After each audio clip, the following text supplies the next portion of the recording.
I want to do a full-length video on this game in the future. I haven't quite beaten it yet. I'm only on Chapter 4 as of right now. But I want to do a full-length video on the game, do a whole review and analysis of it, because Celeste is one of my favorite games already. It's so challenging, but so immersive and interesting. And the story so far is also extremely interesting. It already covers some pretty deep topics, but that's awesome. It's a lovely game. And it always seems to me like indie games always have this ability to cover things that the big games just won't. These AAA titles won't come close to even tackling these interesting topics and stories that some of these indie games will. Think of games like Undertale, you know, cover deep, interesting stories that have a lot of meaning to them, and then you have AAA games, you know, like your Marios and your Zeldas that really don't seem to go that deep.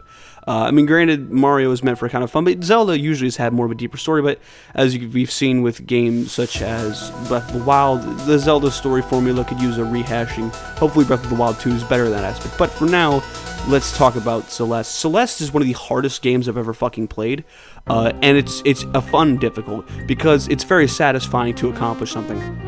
And the moment that kind of hinted me at this, and when I finally started realizing why I love the game, was discovering the Pico 8 minigame, the Celeste Classic minigame that you can find in Chapter 3.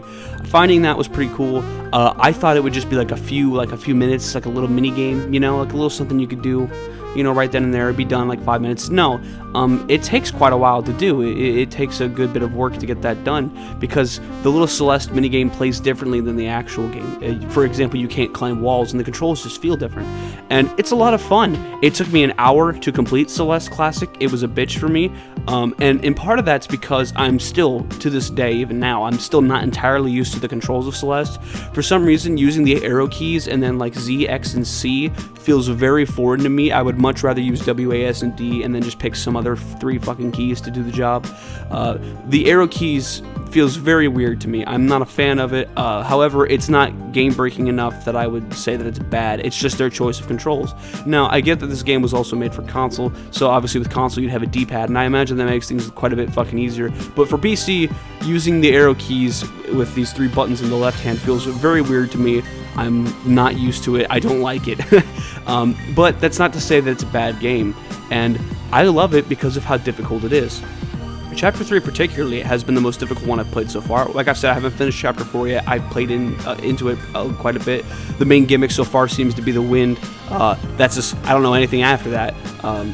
But Chapter 3 so far has been the most difficult one. But each chapter is so interesting in its own different way. See, Chapter 1 had a lot of spikes, a lot of different hidden spikes, hidden rooms, you know, plenty of places you could fall and die. Chapter 2 had these weird fucking cube things that you could travel through, but you couldn't at first. You had to walk on top of them, and then you went to the mirror and it broke, and then you suddenly did. Chapter 2 also gives way to one of my favorite moments in Celeste. In Chapter 2, there's this little monument that you start at, which was the end of the first level, and for shits and giggles, you know, I'm me, so I went back to check the monument as soon as the level started, and I saw that the text was moving and shit, and I was like, what the fuck is this? This is so weird and like creepy, and then it turns out that whole level 2 was a dream.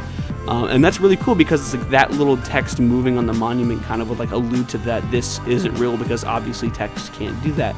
And it's one of those ways that Celeste just does little details so very, very well, and it's awesome. Now, in addition to just finding your normal collectibles, I think they're strawberries. I'm not entirely sure what they are. I'm pretty sure they're strawberries.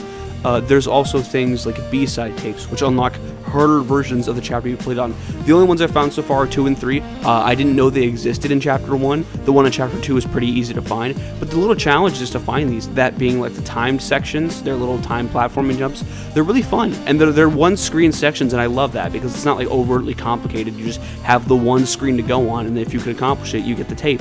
Now that's pretty cool. I have yet to beat any of the B-side levels. I probably won't for a long time because they are extremely difficult. They're very, very hard.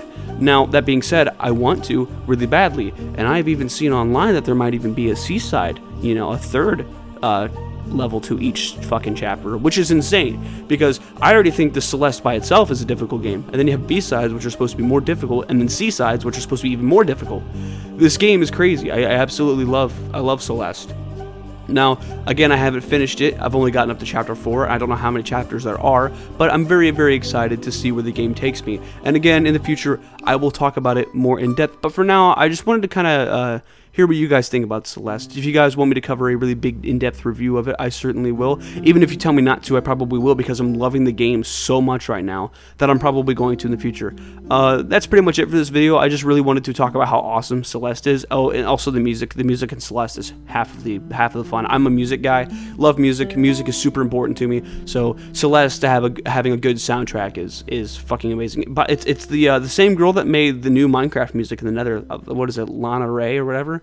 Lana Rain? I don't remember. I don't know how to pronounce her name. I'm sorry. You know who I'm talking about. The girl who made Pigstep. Was it a girl? I have no idea. But yeah, the same person who made some of the new Minecraft music. Very, very cool. All in all, Celeste is a pretty fun game, and I cannot wait to review it in the future. Along with Celeste review coming in the future, I still am working on Dark Cloud 2. That's right now. I'm still in the process of collecting the footage of the game, which means that I'm playing through the game again, and I'm just getting a nostalgia boner the entire time I play it. I'm trying to keep the footage relevant to what is like actually needed in the review, but sometimes I'll collect some B-roll here and there, so that video probably won't come out for a week or two, so sorry, but expect those two reviews very soon, that being Celeste and Dark Cloud 2. But that's all for right now, guys. If you guys like Celeste, tell me why, because I'd love to hear your fucking opinions on the game. Anyway, I'll see you guys all in the next video. Don't forget to like and subscribe and watch the podcast.